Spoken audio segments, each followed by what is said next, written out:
Would it surprise you to hear that Pakistan has talked about dropping a nuke on Israel very recently? We'll talk about all that. It's not as alarming as I made it sound, but I want to talk to you about the war and how it's affecting you. Of course, you see what's going on in the news, but a lot of people are watching this from North America or further, safer distances, and you're just watching it on TV. It's almost like a television show, but this is a real thing that's happening. But I'm going to tell you, though, the war itself, of course, is going to affect you. And I always ask you guys early to please click like on this channel just to get our message out to more people who are going to need to hear it.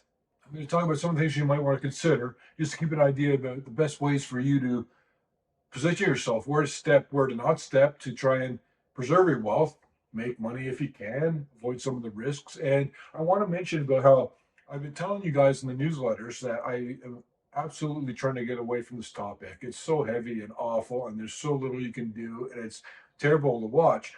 But it's not just the women and children, innocent victims.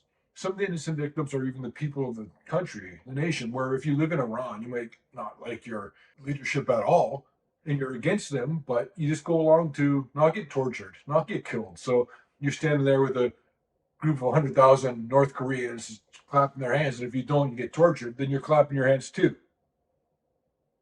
Those are victims. Some of the people who are just in the wrong place at the wrong time, the wrong country at the wrong time, I suppose. But the war itself, you hear the effects, the obvious ones. Well, the price of oil went up, big surprise, etc., etc. Death and destruction and all those horrible things that are the real important stuff, a lot more than anything we talk about. But I'm just going to give you my perspective from my wheelhouse, the stuff that I know about more. It's not the military stuff. You want to focus on that. There's plenty of coverage, of course, right now. But if you want to focus on the investment aspect of it, with the understanding that it's not at all important compared to what's really important in life. But if you want to learn about the best way, because it's happening either way, the war, all these things happen either way. So you want to land on the other side of it in a better position than a worse position. It's pretty straightforward and feels awful. But the worst part of this business is you watch a bomb fall and you're like, yeah, I made $1. Like, it's horrible.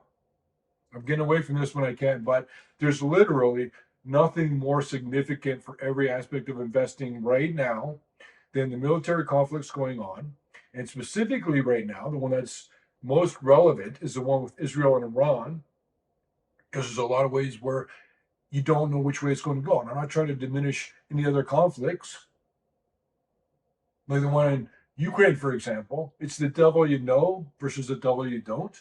I still do not believe that people are appropriately understanding the way that this war in the Middle East could very easily go. We talk about, wow, it's escalating fast. We talk about, wow, that could get worse. But what is going on with Pakistan, Afghanistan, Turkey? What they do is going to matter as well. Is America getting into the war? Almost certainly.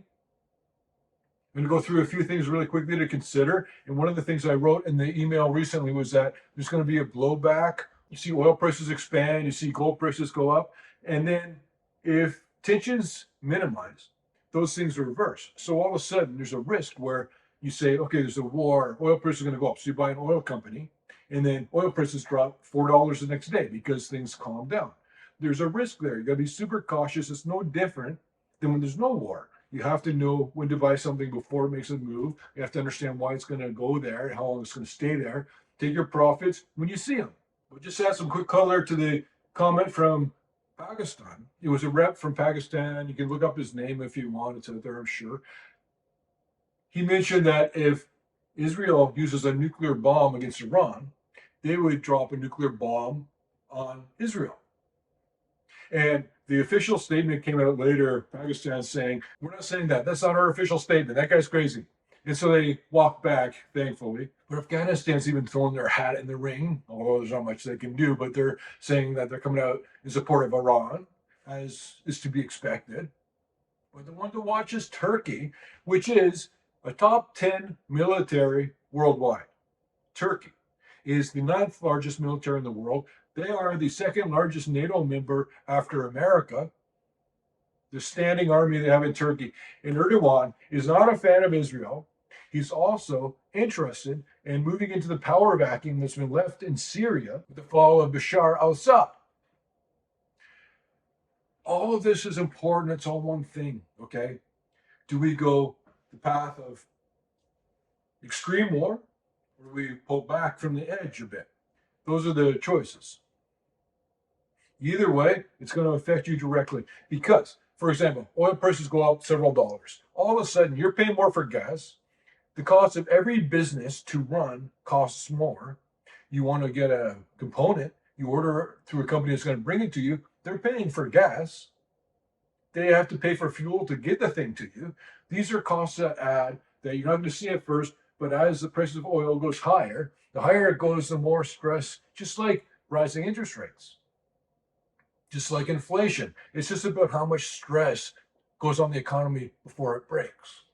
So you can see oil prices increase, you're going to see inflation increase, you're going to pay more for gas, everything's going to cost more, a subtle, almost invisible tax added to everything because the price of fuel is greater, which means that inflation will just swell even more. And the economy itself will be under a lot of pressure. And not to mention the fact that there's so much uncertainty, not just from the tariff war, I'm talking about the real war, the uncertainty there, because it's not as though, well, if it goes one way, then Israel will lose 100 more people. If it goes the other way, they'll lose 100 less. It's more like if it goes one way, there could be absolute chaotic devastation that changes everything worldwide forever. It's that significant. If you're watching some of these other things on the news that are not significant, then you're watching the wrong thing. My expectation is that America will almost certainly get involved in the war against Iran because I have heard, and we used to always talk about this all the time, the Strait of Hormuz. It's a really narrow choke point where so much oil out of the Middle East is going through there.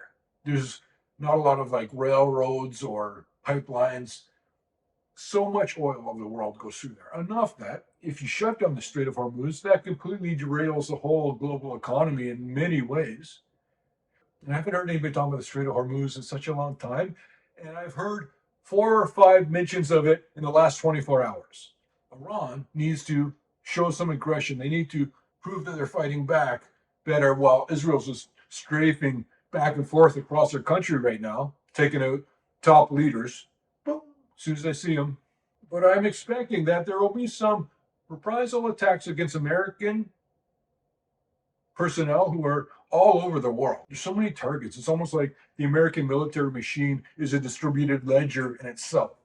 So even someone who is acting on their own might take an action. There will be actions against American forces worldwide. Even people acting on their own, lone wolves, which will lead America into the war. Closing the Strait of Hormuz, it's on. And to a certain degree, they're trying to have the right kinds of optics, but I don't think that there has been much of a difference in the path that's always leading up to the bombers from Diego Garcia flying over Iran and dropping the deep penetration mother all bombs onto the nuclear sites because Israel's bombs apparently don't go that deep or whatever. The point is, this is a place where people fight and die for 4 reasons: ideology, religion, territory, resources. And just like Jerusalem, Middle East, it's all a place where all of these things come together. That's why I say to my children, I say to anybody who asks in the newsletter, I say this: the wars in the Middle East, the wars in Jerusalem, they will never end until one of the sides is actually wiped out. Horrible thing to say. I'm just talking reality here. Because shame on us as a society of people, I gotta say. With the knowledge we have, the experience we have, the technologies that we're coming out with, and we're still running around with a couple of clubs just batting each other over the head.